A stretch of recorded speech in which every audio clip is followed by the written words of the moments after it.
Welcome back to the channel where we explore the real-life investigations of Dr. Hans Holzer, the man who pioneered paranormal research long before it was a trend. Tonight, we step inside one of New York City's most famously haunted homes, the Merchant's House Museum. This story isn't folklore. It's personal, historical, and deeply documented. Holzer didn't just visit the house, he tried to understand the woman who still walks its halls. The name, Merchant's House, comes from the original owner, Seabury Treadwell, a successful 19th-century hardware merchant.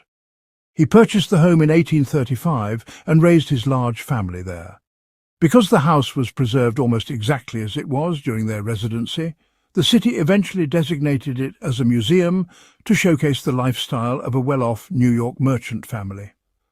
The Merchant's House Museum sits on East 4th Street in Manhattan. Built in 1832, it belonged to the Treadwell family, a prosperous merchant household that lived in the home for nearly 100 years. The last surviving member, Gertrude Treadwell, died there in 1933. The house remained untouched, almost frozen in time. Same furniture, same wallpaper, same silence.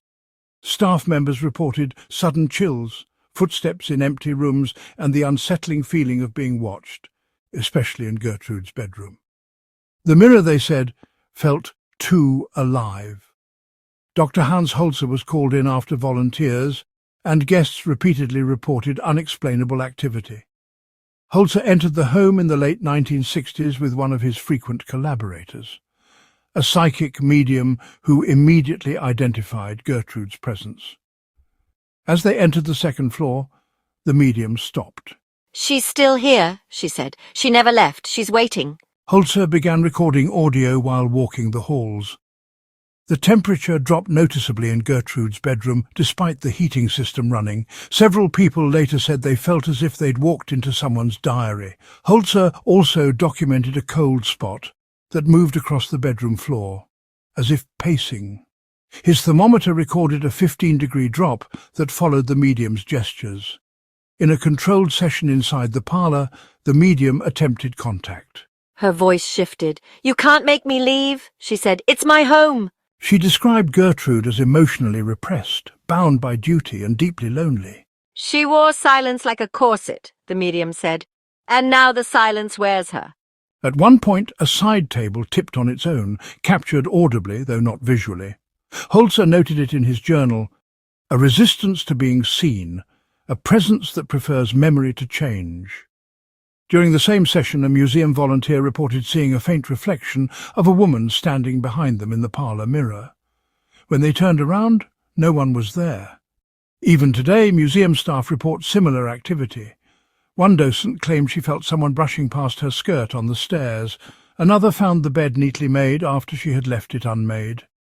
Visitors sometimes catch a glimpse of a figure in period clothing reflected in the mirror, always in Gertrude's room, never the others. Others have reported the sudden scent of rosewater perfume in empty rooms, or hearing someone humming when the house is quiet and closed to the public. Holzer believed the haunting was not malevolent, but a form of spiritual muscle memory, a woman so tied to her home that her energy never unraveled. Holzer wrote, "Hauntings are not always calls for help. Sometimes they are simply refusals to leave." He never tried to cleanse the merchant's house. He didn't see it as cursed, he saw it as lived in.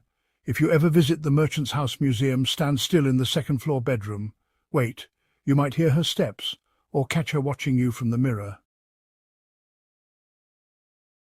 Subscribe for more true cases from Dr. Hans Holzer's real investigations. Like and share, because some spirits aren't lost, they're just home.